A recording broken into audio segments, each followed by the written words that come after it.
Sa pagsisimula ng taong ito, maraming mga bagong motorcycle scooter ang inilabas ng iba't ibang mga branch sa iba't ibang bansa, na unti-unti nang dinadala ngayon sa Pilipinas kagaya na lamang ng kararating lang na bagong Yamaha INMAX Turbo 2025 model. Hindi pa man masyadong nasisilayan ng marami ang bagong modelong ito, ay may mga bagong motorsiklo pang inilabas ngayong taon ng iba't ibang mga brand na mas maganda pa raw sa Yamaha INMAX, at yan ang isa-isahin natin ngayon. Ang mga motorsiklo na siguradong mapapabilib ka na lang sa ganda ng mga format, mga katangian na dinadala ng mga ito kasama ang mga kabuang presyo ay aalamin natin. Pero bago yan, syempre, kung bago ka pa lamang po dito sa ating channel, ay huwag kalimutang pindutin ang subscribe button pati na ang notification bell para naman ma-update kita lagi sa ating latest video upload. SWAYIM DRJBT Version 3 2025 model. Nakilala ang SWAYIM, isang Taiwanese motorcycle brand na nagdadala sa Pilipinas ng mga makabagong motor na may mga modernong gamit at sarili nitong estilo. Ang manufacturer ang isa sa mga pinagkakatiwalaang brand ng ibang mga motorcycle enthusiast na naghahanap ng hindi lamang sa matibay, maporma din na klase at mas kumpleto pa sa gamit. Ang bagong motor na ito ang ikatlong bersyon simula nang ipinakilala ang pangalawang bersyon nito noong year 2022. Napaka-unique ng disenyo nito kung ikukumpara sa marami, maging sa unang bersyon nito. Pero nagdadala pa rin ng modelo ng mas makabago at modernong teknolohiya, gaya ng LED projector type na headlamp na ipinares sa kakaibang disenyo nito na parang out of this world.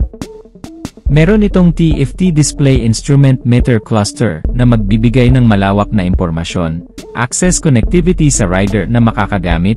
Ang mas pinagandang motor ay nilagyan pa ng naka-naked handlebar, isang keyless ignition system at dalawang mga safety features gaya ng traction control at anti-lock braking system na naka-dual channel. Naka-all-LED lighting system mula sa harap at likod, at isang single-sided shock absorber sa likuran na may kasama pang coil spring. Malapad ang gulong nitong DRJ, isang signature nito para magbigay ng balance at magandang stability lalo na sa mga pakurbadang kalsada. Ang futuristic na katangian ay ipinares sa futuristic na itsura nito. Kaya sobrang compact talaga nito na pinapagana pa ng isang 160cc engine na may 4-stroke, 4 bulbs, liquid-cooled, at fuel-injected type na fuel supply. Kasama ang automatic type transmission na gumagawa ng 14.5 horsepower sa kada 8,000 RPM at 15.4 Nm of torque naman sa kada 6,500 RPM. May fuel tank capacity ito na 7.4 liters para bigyan ka ng mahabang biyahe sa fuel consumption na 45 km per liter.